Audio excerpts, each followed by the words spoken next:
So hello everyone, this is your Roshan भैया। देखो, CBSE ने ना तो कोई नोटिस निकाला ना तो कोई सर्कुलर निकाला। हम अगर सीबीएसई के ऑफिशियल वेबसाइट में जाते हैं, फिर उसके रिजल्ट वाले टैब पे जाते हैं, तो वहाँ पे हमें ये देखने को मिलता है कि रिजल्ट की जो डेट है वो दी गई है 10th और 12th की, वो 20 मई के बाद निकाला जाएगा। अब उस डेट को देखने के बाद स्टूडेंट्स के मन में यही सवाल आ रहा है कि सर, क्या सच में रिजल्ट 20 मई के बाद ही निकाला जाएगा? और अगर ये 20 मई के बाद निकाला जा रहा है तो ये क्यों लेट किया जा रहा है? ये स्टूडेंट्स के लिए फ़ायदा होगा या बच्चों के लिए ये नुकसान करेगा? देखो, सबसे पहली चीज़ तो ये कि इसके लिए सीबीएसई ने देखो कोई सर्कुलर नहीं निकाली है। मे बी कि इन फ्यूचर निकाल दे, क्योंकि भाई देखो, सीबीएसई सर्कुलर को निकालने में भी 1-2 दिन लग जाता है। मे बी पॉसिबिलिटी है कि नहीं भी निकले, बट फिलहाल तो अभी हमें वेबसाइट में तो ये देखने को मिल रहा है कि हाँ, रिजल्ट जो है 20 मई को बाद निकाला जाएगा।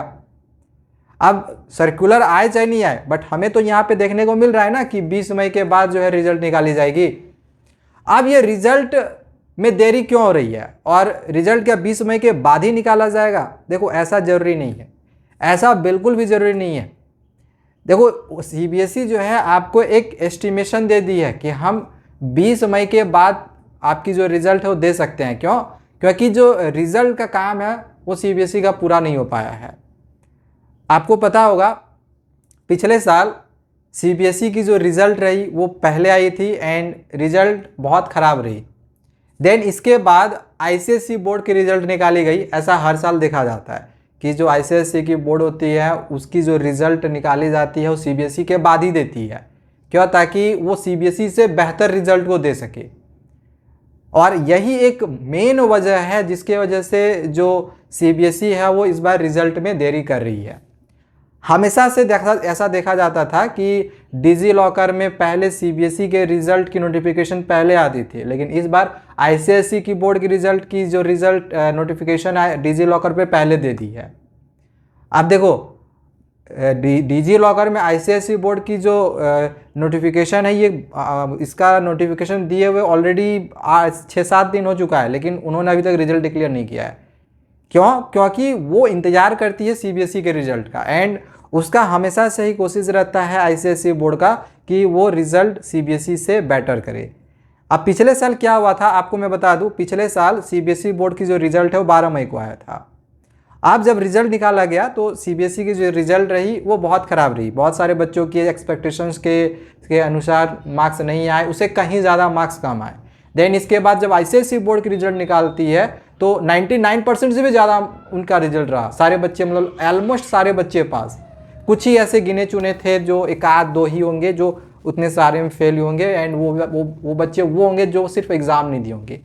बाकी totally pass, and most of the students के जो मार्क्स थे वो 80-90% करके थे। वहीं अगर उल्टा अगर हम सीबीएसई स्टूडेंट्स के बच्चों की बात करें तो सीबीएसई बोर्ड में पढ़ने वाले बच्चों की जो रिज़ल्ट रही थी पिछले साल बहुत ज़्यादा ख़राब रही थी, बहुत ख़राब। सीबीएसई की बहुत ज़्यादा आलोचना हुई। इनफैक्ट एक भी स्टूडेंट्स का 100 आउट ऑफ 100% मार्क्स नहीं आया था, मतलब 100% मार्क्स किसी का भी नहीं आया। ऐसे बोर्ड्स वाले बच्चों का, बहुत सारे बच्चों के मार्क्स 100% से ज़्यादा आए थे, लेकिन सीबीएसई बोर्ड में पढ़ने वाले शायद ही कोई ऐसा बच्चा हो, मतलब शायद ही क्या, एक भी स्टूडेंट्स ऐसा नहीं था जिसका 100% मार्क्स आया हुआ हो। इनफैक्ट बहुत सारे बच्चे फेल भी हुए। अब ऑब्वियसली जब रिज़ल्ट ख़राब निकलती है तो आलोचना तो होगी भाई।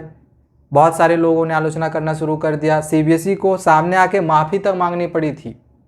ये नौबत आ गया था पिछले साल।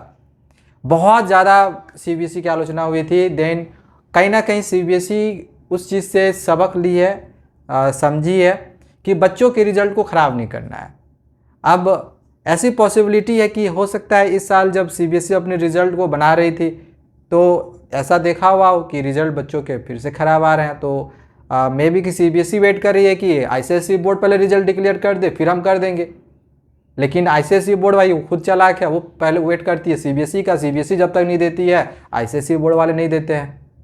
तो सीबीएसई का रिज़ल्ट में लेट आने का सबसे बड़ा रीज़न यही है कि जो आईसीएसई बोर्ड की जो रिज़ल्ट है वो बेहतर है, तो सीबीएसई भी अपने रिज़ल्ट को बेहतर बनाने की कोशिश कर रही है। वो कोशिश कर रही है सीबीएसई कि इस बार बच्चों के रिज़ल्ट है वो अच्छे आए, बच्चों को ज़्यादा से ज़्यादा बच्चों को पास किया जाए एंड ज़्यादा परसेंट भी मिले। एंड सीबीएसई ने नोटिस भी निकाली थी इसको लेकर कि अगर किसी बच्चे का 100 आउट ऑफ 100 आता है तो जो टीचर है वो बिल्कुल संकोच ना करे, उसको नंबर दो, क्योंकि सीबीएसई चाहती है आपको नंबर दे। देखो, अगर मैं एक इंस्टीट्यूट चला रहा हूँ तो मैं कोशिश क्या करूँगा कि मेरे पास जितने पढ़ने वाले बच्चे हैं उनके रिज़ल्ट अच्छे हों, उनके मार्क्स अच्छे आएँ, ताकि मेरे इंस्टीट्यूट का नाम रोशन हो। बिल्कुल इसी प्रकार से अगर सीबीएसई में पढ़ने वाले सारे बच्चे पास होते हैं, सारे बच्चों को अच्छा नंबर आता है, तो किसका नाम होगा? सीबीएसई का होगा ना। ख़राब नंबर आएगा तो मेरे इंस्टीट्यूट के बच्चों का मार्क्स अगर ख़राब आता है तो मेरे इंस्टीट्यूट का नाम ख़राब होगा। सीबीएसई का अगर ख़राब होता है तो सीबीएसई का नाम ख़राब होगा। तो हर कोई ये चाहता है, जो भी जिसके पास भी कोई बच्चा पढ़ रहा है, चाहे वो सीबीएसई के पास पढ़ रहा हो, आईसीएसई बोर्ड के पास पढ़ रहा हो, तो वो अपने रिज़ल्ट को बेहतर बनाने का कोशिश करती है। कहीं ना कहीं ये एक बड़ा रीज़न है कि रिज़ल्ट में देरी हो रही है। एंड ये आपके लिए गुड न्यूज़ है कि रिज़ल्ट में देरी हो रही है। देखो, ज़्यादा परेशान नहीं हो, ये 2-4 दिन, 10 दिन, 5 दिन कोई मैटर नहीं करता है, लेकिन रिज़ल्ट बेटर आए ये मैटर करता है। अब रिज़ल्ट भाई आजकल में निकाल दे लेकिन रिज़ल्ट ख़राब निकाल दे, तो क्या ये आपको मंजूर होगा? आपके मार्क्स कम आ जाए, क्या ये मंजूर होगा? नहीं। तो रिज़ल्ट भले ही देरी हो भाई, भले ही रिज़ल्ट में देरी हो, लेकिन रिज़ल्ट अच्छा निकले। तो कहीं ना कहीं सीबीएसई इसी कोशिश में है कि आपके रिज़ल्ट को बेहतर करे। एंड मैंने पहले भी आपको कहा है, रिज़ल्ट जैसे निकलती है आपको मैं 2-3 दिन पहले बता दूंगा। आपको ज़्यादा वेट नहीं करना पड़ेगा, मैं आपको 2-3 दिन पहले बता दूंगा। जिस दिन आएगी उस दिन मैं आपको नहीं बताऊंगा, 2-3 दिन पहले बता दूंगा आपकी रिज़ल्ट निकलने वाली है, क्योंकि हमारे पास जो नोटिफिकेशन है रिज़ल्ट वाली आ जाती है, तो निकलेगी रिज़ल्ट, आगे मैं आप लोगों को बता दूंगा। तो हमारे चैनल को जरूर सब्सक्राइब करके रख लेना। इस चैनल पे आपको सीबीएसई से जुड़ा हर एक जो न्यूज़ मिलता है वो बिल्कुल ऑफिशियल मिलता है और सबसे फास्ट मिलता है। So thank you, bye bye. Result अब आगे जैसे निकलेगी आगे आपके लिए मैं वीडियो बनाऊंगा। Thank you, bye bye.